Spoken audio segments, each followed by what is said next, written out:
ये कहानी एक छोटे से जंगल की है जिसमें मीनू चिड़िया, कालू कौवा, रानी कौवी, बुलबुल, कबूतर और तोता रहते थे। उन सभी पक्षियों की आपस में बहुत ही ज्यादा गहरी दोस्ती थी। वे सभी पक्षी अपने जंगल में बहुत ही ज्यादा सुकून से रह रहे थे। उन पक्षियों को अपने जंगल में किसी भी तरह की कोई भी परेशानी ना थी। मीनू चिड़िया, तुम्हारी बहन कोमल चिड़िया दूसरे जंगल में रहती है। तुम उसे भी हमारे जंगल में ही बुला लो, फिर तुम दोनों बहनें मिलकर एक साथ रहना। कबूतर, मैंने कोमल चिड़िया को कितनी बार कहा है कि वे हमारे जंगल में रहने के लिए आ जाए, लेकिन वे तो मेरी बात मानती ही नहीं है। बस उसे अपना ही जंगल प्यारा है। हमारे जंगल में तो भोजन की भी कमी नहीं है और ना ही पानी की कमी है। हमारे जंगल में किसी भी तरह की कोई भी समस्या नहीं है। हाँ, ये सब पता है उस कोमल चिड़िया को, लेकिन फिर भी वे हमारे जंगल में रहने के लिए नहीं आती है। उसी जंगल के थोड़े से ही दूर के फासले पर पहाड़ों की तरफ दो उल्लू रहा करते थे।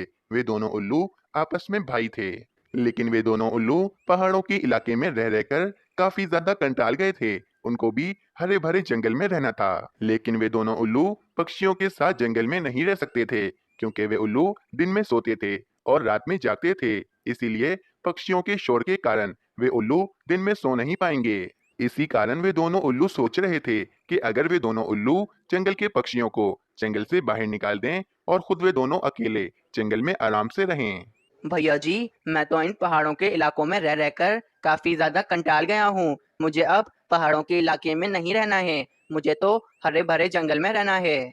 मैं भी इस पहाड़ों के इलाके में रह रहकर काफी ज्यादा कंटाल गया हूँ, लेकिन हम कर भी क्या सकते हैं। हम जंगल में पक्षियों के साथ रह भी तो नहीं सकते हैं, क्योंकि वे जंगल के पक्षी दिन में कितना ज्यादा शोर करते हैं और दिन में तो हमें सोना होता है। हम उन पक्षियों के शोर के कारण दिन में आराम से सो नहीं पाएंगे।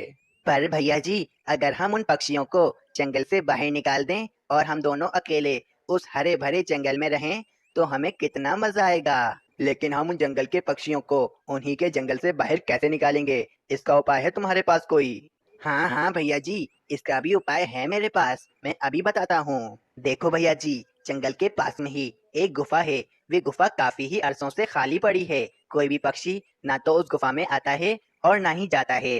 हम पक्षियों के पास जाते हैं और उनसे कहते हैं कि जंगल के पास वाली गुफा में ढेर सारा भोजन पड़ा है, और वे सब पक्षी भोजन की लालच में उस गुफा के अंदर चले जाएंगे। फिर हम बाहर से गुफा को एक पत्थर से बंद कर देंगे और वे पक्षी उस गुफा में ही मर जाएंगे। फिर हम दोनों उल्लू आराम से हरे भरे जंगल में रहेंगे। हमें कोई भी तंग करने वाला ना होगा। वाह भाई छोटे, क्या उपाय है तेरा? हमें इस उपाय को एक बार जरूर आजमाना चाहिए। भैया जी, मैं छोटा जरूर हूँ, लेकिन मेरा दिमाग बहुत तेज चलता है। अच्छा अच्छा, चल अब हम पक्षियों के पास चलते हैं और उनको जाकर झूठ मूठ कहते हैं। चल जल्दी चल। और फिर वे दोनों उल्लू जंगल में पक्षियों के पास चले जाते हैं।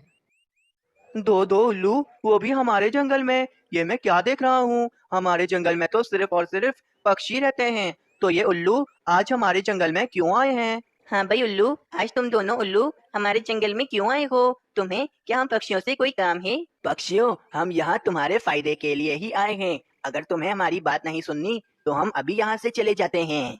हमारा फायदा? उल्लुओं, तुम हमारे फायदे की क्या बात करने आए हो हमसे?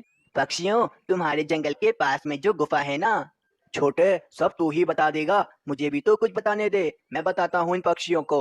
हाँ हाँ भैया जी, आप बोलो या मैं बोलूँ, बात तो एक ही है। आप बोलो आप बोलो। हमें पता चला है तुम्हारे जंगल के जो पास में गुफा है, उस गुफा में ढेर सारा भोजन पड़ा है। वे भोजन हम उल्लुओं के तो किसी भी काम का नहीं है। इसीलिए ये बात मैं तुम पक्षियों को बताने के लिए आया हूँ।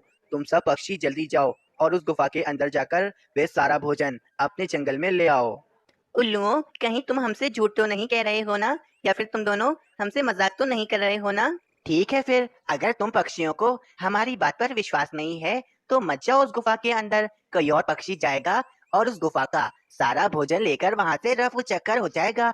फिर बाद में हमें ना बोलना कि हमने तुम्हें बताया नहीं। चल भाई छोटे, इन पक्षियों को हमारी बात पर विश्वास ही नहीं है। हम जाकर ये भोजन वाली बात और पक्षियों को बता देते हैं। अरे रुको रुको,